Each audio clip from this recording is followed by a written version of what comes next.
Dan, you got the money. Okay. I got a few, Bob, yeah. Okay. You support Trump? You do? Yep. Okay. I was one of the first endorsers, public endorsers of President Trump. What are you guys going to do when our ocean level rises? Thank you for asking that question. I have the answer. No, let me finish. I have the answer. Let me finish. Well, thank you for the question. Yeah. Okay. For the first time on Earth, we're changing the gas. Now you're full of shit. Sit down. I'm going to answer you. I'm going to answer. Just Dad. shut up and shut up and sit down. No way. Sit down. No. I got to finish my question. I'm going to answer global warming. All right, finish the question, then answer. It's changing on Earth, and it's changing to CO2. What do you people with the money, what are you doing about this? Because I'm going to tell you right now. No, I've got children. I've got 21, 23-year-old children. And what's their future with you people with money? You talk about money all of the time. Okay. Sit down, please. Sit down, please. In the front row. Excuse me. In the front row. Please sit down. Okay, you've asked your question. Thank you very much. Okay, I'm going to answer. Excuse me, ma'am. Will you please sit down? Please. Thank you. That's okay. Please sit down. Let him answer. Okay. In 2011, my wife and I were in Antarctica, renewing our vows.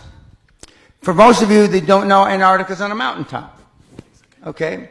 And there is a $500 million facility, scientific facility there, and the scientists came to give us presentations about global warming.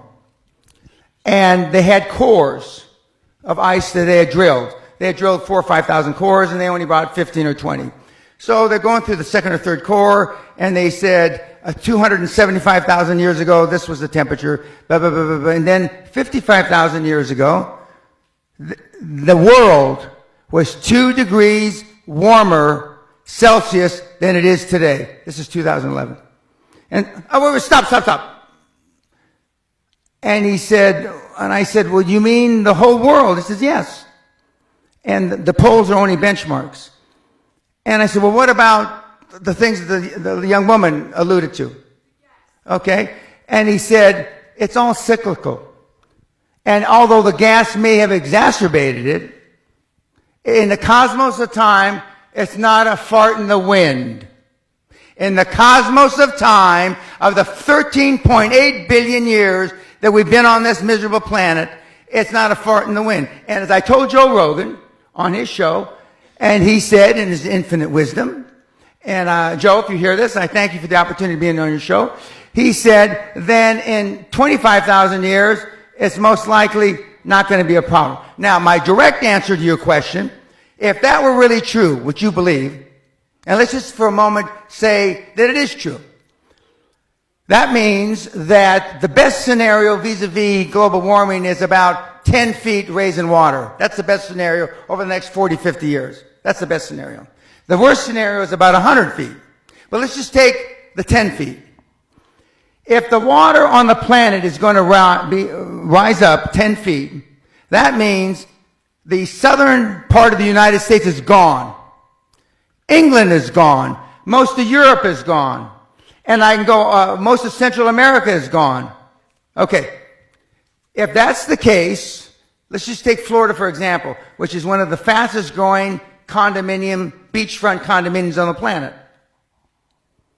In the prospectus, when you invest, there should be, in the footnotes, if global warming is for real, they won't put it that way, global warming happens and water rises 10 feet, this investment you made is fuck all.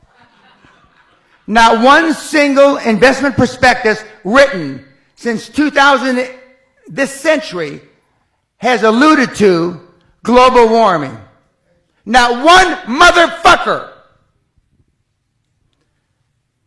If it were really true, the banks wouldn't invest. The banks wouldn't finance. Not one motherfucking condominium. So the people that have the money, and I'm jealous of the Vice President, Gore, which Sally and I rode on a plane from South America with a few years ago. I am jealous he came up with a scam before I did. Because the financial institutions, the banks, of this world know it's not going to happen. Otherwise, you couldn't get a goddamn loan in London. You know those 30, 40-year mortgages? The world will be over by then. Is Barclays Bank going to give you a motherfucking loan? With the greatest respect, ma'am, it's the greatest fraud that's been perpetrated on mankind this century. Continue watching this fascinating conversation for free by clicking on the link below to visit our website, learn from the best minds in the world, and connect with a community of passionate people building the best versions of themselves. Just click on the link below, and I'll see you on the inside.